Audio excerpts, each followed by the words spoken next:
Napakabilis naman talaga ng panahon at 3 years old na nga pala ang panganay naming anak na si Ate Kiona Colleen. Kaya naman for today's video, samahan nyo nga po kami sa kanya naging birthday party sa Jollibee. Pero bago nga yun, ay inumpisan nga muna namin ang aming araw sa isang panalangin at kinantahan na rin nga ng happy birthday itong ating birthday girl. Parang kailan lang talaga ang panahon at sobrang sarap talaga sa puso na makita mong lumalaki, nagkakaisip at nagkakamuang ang mga bata. Sila talaga may ituring na tunay na kayamanan naming mag-asawa at simula din talaga nang dumating sila sa buhay namin ay sumunod na rin ang mga pagpapala. Kaya naman for today's video, sa labis na kagalakan din nga nitong kanilang ama, ipagkakatay nga daw na ring native ng manok ang kanyang mahal na anak. Kadalasan din nga ni Houdini sa amin, basta merong okasyon o kaya merong papunsyon, talaga namang isa din ito sa kinaugalian na magkakatay nga ng native na manok at atinulahin. Naalala ko rin nga ng mga bata pa kami, basta magdiriwang din talaga kami ng mga birthday, umaga pa lamang ay nagkakatay na nga ng native na manok yung nanay ko. Wala naman ikang paniniwala at kasabihan tungkol dito. Ang sabi nga lang ng lolo ko ay bilang pasasalamat na din daw sa panibagong taon na dumating sa buhay. At tinulahin ko nga lamang ari, kaya naman kumuha na rin nga ako ng papaya diyan na talaga namang napakasarap din talagang humigop ng mainit na sabaw kapag umaga. At eto nga, tinumpisan ko na rin kagad ng pagluluto. Bali sinangkotsa ko nga lamang sa bawang, sibuyas at luya itong ating native na manok. Naglagay nga lamang ako din mga kaunting pampalasang sangkap katulad ng asin, paminta at saka ng patis. At pagkatapos ay paghalo-haluin nga lamang natin yan para maluto-luto at lumabas nga yung katas. Para sa akin, masigit na mas masarap talaga kapag native na manok dahil mas malasa, mas masarap at mas malinamnam nga yung kanyang karne. Sobrang ihilig din talaga ng mga anak ko na kumain ng may mga sabaw. Kaya naman kadalasan talaga lalo pa nga sa umaga, yung may mga sabaw nga yung pinapaulam namin para marami ang kain. Dini nga sa amin sa Mindoro kapag wala man ding may ulam, abay basta meron ka nga ning alagang mga native na manok ay mahuli ka lamang sa tangkal, digay kapag naluto mo ng garin digay katalo na.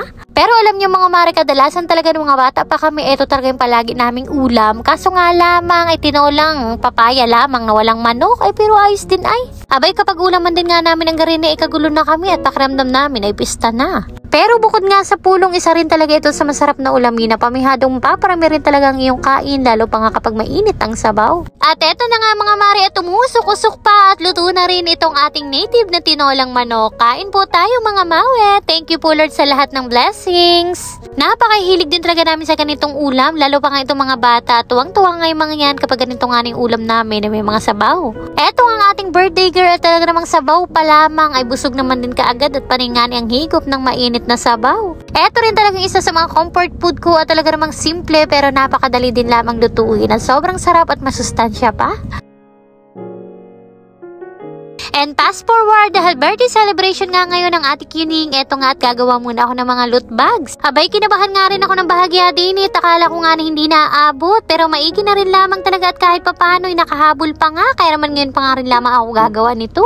Bali sa Shopee ko na nga pala lahat rin nabili, pati na rin nga itong mga Barbie loot bags. Almost 7 days din nga pala ito bago dumating, kaya naman kung gusto nyo mag-order nito ay medyo aga-agahan nyo nga at nang hindi kayo masyadong matrasado. 30 piraso na nga palang Barbie loot bags itong nabili ko sa halagang 278 pesos. Kadalasan nga tuwing birthday party ng mga batuta ko ay ganitong loot bags na rin talaga yung ginagamit ko at subok ko na nga na yung quality. Matibay at makapal din nga yung pagkapapel nito kaya kahit naman punong-puno nga yung laman nito ay ayos lamang at hindi nga masisira. Sa tuwing magbo-birthday din talaga yung mga bata ko, isa rin talaga ito sa nakaka-excite palaging gawin. Hindi ko alam kung ako lang ba pero talaga namang napakasarap sa puso yung ganito. Simpleng bagay nga lamang to pero grabe sobrang sarap talaga sa puso at pakiramdam ko nga bumabalik ako sa pagkabata. Talaga namang daydreaming ko rin lamang ito noon. Mga kung ano din lamang laman nito katulad ng candies, merong gummies, merong biscuit at merong mga kaunting laruan. Pero paniguradong matutuwa nga mga batang makakatanggap nito. Marami rin nga palang iba't ibang klaseng prints and designs sa ganitong loot bags. Depende na lamang yan kung anong birthday theme ng inyong mga anak. Kaya naman kung naghahanap din nga kayo ng mga ideal loot bags para sa nalalapit na birthday parties ng inyong mga anak, ilalagay ko na lamang po yung link sa comment section kung saan kayo pwedeng makabili. At ayun na nga, pagkatapos naman, alas 11 pa nga lamang ito ng umaga, ay dumating na rin nga kaagad dito itong si Samantha para mag-ayos sa akin. Sabi ko nga sa kanya, simplihan lamang at nang kahit papano nga ay makaura tayo for today's video. Pero grabe, napakahusay din nga at kakoy sobrang nagustuhan ko rin nga yung ayos niya sa akin ngayon. Pang-alas 2 pa nga ng hapon ang birthday party ni Kiona dun sa Jollibee. Kaya naman alauna pa nga lamang ito ng hapon ay gumayak na rin nga kami at nag-intindi at binihisan ko na rin nga kaagad itong si Alicia Bernice. Eto nga dalawang batuta ko ano yung may isip natin di na nga makatulog sa sobrang ka-excited na makita nga si Jollibee. Kako nga sa kanila ay isa-isin lamang at baka kako kapag naandihan ay ngak-ngaka na. Lahat-lahat nga po ng mga kasuotan nitong mga batuta ko mula sa pantaas hanggang sa sapatos nila ay sa Shopee ko lamang nabili. At kung gusto nyo rin para sa mga anak nyo, ilalagay ko na lamang po yung link sa comment section para kayo makabili din. At ayan, pasado alas 12:30 na nga ng hapon nang kami makarating dito sa Jollibee Pinamalayan. At pagkarating nga namin ay umakyat na rin nga kami dito sa may taas. Ayan nga, at pagkakit naman namin dito sa may Jollibee Kids Party area ay binigyan nga lamang kami ng name tag para nga dito sa dalawang batuta. Eto nga ang birthday girl ay talaga namang sobrang excited at gusto na nga kaagad pumasok dito sa may loob nang makita nga ng napakaraming bata at naandito rin nga yung kanyang mga pinsan. Medyo marami-rami na rin nga yung bisita na naandito kahit sabi ko nga ay magsimula na rin nga kami kaagad. Eto nga sa umpisa ng programa ay tinawag na nga kami diyang buong pamilya para sa grand entrance. At pagkatapos naman ay sinundan na rin nga kaagad ng isang panalangin sa pangunguna nito ni Pastor Boy. Nakakatuwa nga at umpisa pa lamang ay talaga namang enjoy na nga kaagad itong mga bisita naming bata. Hindi nga may papagkaila na masaya nga itong mga bata na ito at talaga namang talon ng talon at panay din ang sayaw. Simple ang selebrasyon at mga iilan din lamang itong kinumbidahan namin ngayon mga kamag-anak at mga ilang malalapit na kaibigan. Isa rin nga sa dahilan kung bakit naisip namin na dito na nga lamang celebrate sa Jollibee ang birthday ni Ate Kiona ay kahit papano nga ay madala namin dito yung iba naming kamag-anak na hindi pa nga nakakapasok dito.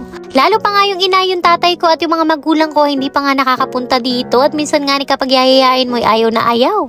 Kaya kako nga nang maiba-iba naman at na makatingin man lamang na masarap-sarap at nang makababa man lang kako ng hawa ng mga inay ay kako hindi na nga lamang natin i-celebrate sa Jollibee at nang sila'y walang ibang choice ko hindi magsamahan. Ayan nga sa paunang programa ay nagkaroon lamang ng iba't ibang klaseng palaro na pambata na talaga namang hindi nga magkamayaw pati na rin nga ang matatanda. Iba talaga ang saya kapag naandito sa Jollibee at talaga namang itong mga bata na ito wala nang ibang ginawa kundi tumawa ng tumawa at tuwang-tuwa nga sa kanilang mga napagagawa. Hindi nga lamang bata ang sobrang nag-enjoy dito at pati na rin nga itong mga matatanda.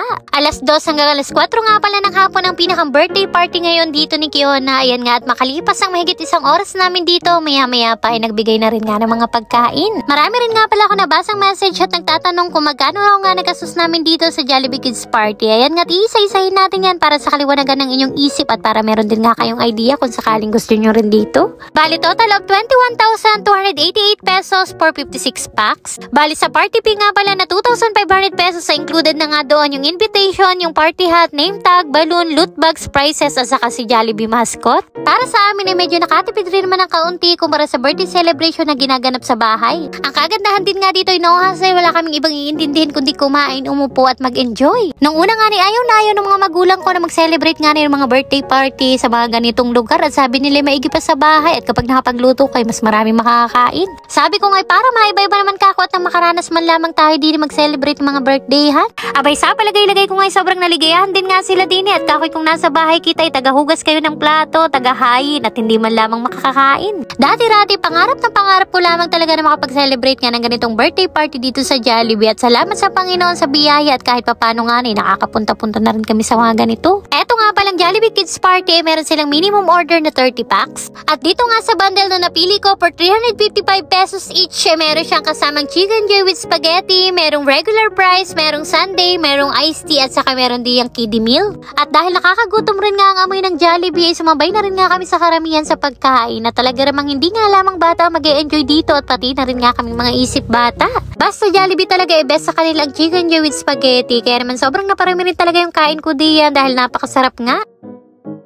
At maya-maya pa nga habang kumakain kami diyan ay biglang lumabas nga itong si Jollibee. Nako, aray naman din nga ang inasabi na bigla namang natakot nga ang Ate Kyuning nung biglang dumating at siguro nagulat siya kaya't ayan ayaw na ayaw nga ning lumapit. Gandang-ganda nga ng practice namin sa bahay na kapag dumating si Jollibee isasalubungin niya at yayakapin. Kaso eto naman yung mga hindi inaasahan at talaga namang kaligig na nga sa takot at panay nga ang ngak-ngak. Hindi ko nga alam kung bakit biglang natakot ang Ate Kyuning din kay Jollibee samantalang palagi naman siya nagyayaya na pumunta nga kami dito dito. Kaya yan, laking gulat nga namin na hindi siya nag-enjoy nung makita niya nga ni si Jollibee. Takot na takot nga ang Ate Yuning, pero maigi na lamang talaga at itong bunso kong anak na si Alicia Bernes. Abay, daig mo pa nga na siya ang may birthday at may pagpa-flying kiss pa nga din kay Jollibee. Pati na rin nga itong luluhin ay tuwang-tuwa nga makita si Jollibee. Palibasa wagay nga ngayon din nga lamang nakita. Tinanong nga ni kung meron daw pulot na dala. Sa kakulitan na naman nga na rin tatay ko ay dumali na naman nga ang kalukuhan at tinapagsusundot baga naman ang puwet ni Jollibee. Ayan nga at maya-maya pa bago matapos nga itong birthday party ni Ate Yuning, syempre hindi mawawala diyan ang pag-blow nga nitong kanyang cake. At pagkatapos naman ay pinamigay na rin nga namin itong mga loot bags na inihanda namin para dito sa mga bisita naming bata. Napakasulit at masasabi kong sobrang nag-enjoy talaga kami sa birthday party ni Kiona dito sa Jollibee. At bukod pa nga sa mga loot bags na inihanda ko ay meron pa nga silang pa-kiddie meal toy, kaya naman talagang sulit at kakoy walang uuwing luhaan at lahat ay may laruan. Alam nyo, sobrang love na love ko talaga si Jollibee at isa talaga sa pangarap na pangarap ko nung bata pa ako ay makapagtrabaho nga ako dito sa Jollibee. At natupad ko naman yun, and way back 2015 ay natanggap nga ako dito bilang kahera sa Jollibee Pinamalayan mismo. Working student nga ako noon, pasok sa school sa umaga tapos dito naman sa Jollibee sa gabi. At dahil pangarap ko nga makapagtrabaho noon dito sa Jollibee ay kahit nga mapagod at mahirap nga yung trabaho dito noon ay hindi nga ako nakakaramdam ng pagod dahil gusto ko nga yung ginagawa ko at nag-e-enjoy talaga ako. Kaya sabi ko nga sa sarili ko nung panahon na nagtatrabaho nga ako dito sa Jollibee, kako basta nagkaroon ako ng anak ay kahit papaano magse-celebrate din talaga kami dito ng birthday party. Kaya thank you Lord sa lahat ng blessings at kahit papaano ay nakapag-celebrate rin nga kami ng birthday party ng anak namin dito sa Jollibee. Nawa nga na marami pang pagkakataon ng sumunod nito. Sobrang sulit at sobrang nag-enjoy talaga kaming lahat, mababata at matatanda dito sa Jollibee Kids Party. Anyway, thank you so much na rin dito sa Jollibee Pinamalayan Smart Team at sobrang nag-enjoy talaga kami at napakahusay lalo pa nga nung host. At syempre, hindi rin nga mawawala ang ating pa-photoshoot para sa ating birthday girl. Parang kailan lang talaga ang panahon ay may dalaginding na nga ako ngayon na talaga naman siya pa nga ang pumili nito para sa kanyang third birthday ay gusto daw niya maging si Barbie. Ay kako nga sa kanya siya sige at pagbigyan ng hilig at ng walang ligalig. Mangyak-ngyak nga ako habang tinitingnan siya dyan at talaga namang napakabilis ng panahon at sobrang grateful ko talaga sa Lord na binigay niya nga sa amin etong anak namin si Ate Yuning. Simula talaga nang dumating sila sa buhay naming mag-asawa ay talaga namang bumuhos na rin nga yung mga pagpapala. Tunay na napakabuti ng Lord kahit papano ay naibibigay nga namin yung mga ganitong bagay para sa mga anak namin. Isa sa dahilan kung bakit nagsusumikap talaga kami mag-asawa ay para sa mga anak namin na kahit papano nga may paranas namin yung mga bagay-bagay na pangarap lamang namin noon. Kaya sabi nga namin mag-asawa igagapang at pagsusumikapan nga namin mag-asawa para maibigay namin ang lahat ng pangangailangan ng mga anak namin. At nang sa ganun ngayon nang hindi na madanas pa ng mga anak namin yung hirap ng buhay na dinanas namin nung una. Ang panalangin nga palagi namin sa Lord ay lumaki silang malusog, malakas at maayos nga yung pangangatawan. Lalong higit ay merong banal na pagkatakot nga sa kanya. Sobrang sarap nang makita na lumalaki sila, nagkakamuwang at natututo ng mga bagay-bagay. Lalo pa nga at lumalaki din silang mabait at mabuting bata. Alam niyo, sobrang kulit at napakaliko talaga niyang anak kong si Ate Yuning, pero grabe, napakabait niya at alam ko nga rin meron siyang mabuting puso. Kahit pa nga minsan inaaway siya nga nung kapatid niyang bunso, hindi nga yun gumaganti. Happy third birthday nga sa aking mabait pero napaka-sweet na anak na si Ate Yuning. Nawa nga ay maraming karawan pa ang dumating sa buhay mo, nakasama kaming buong pamilya na masaya at malusog nga ang katawan. And yun lamang muna for today's video. Maraming salamat po sa inyong panonood. God bless.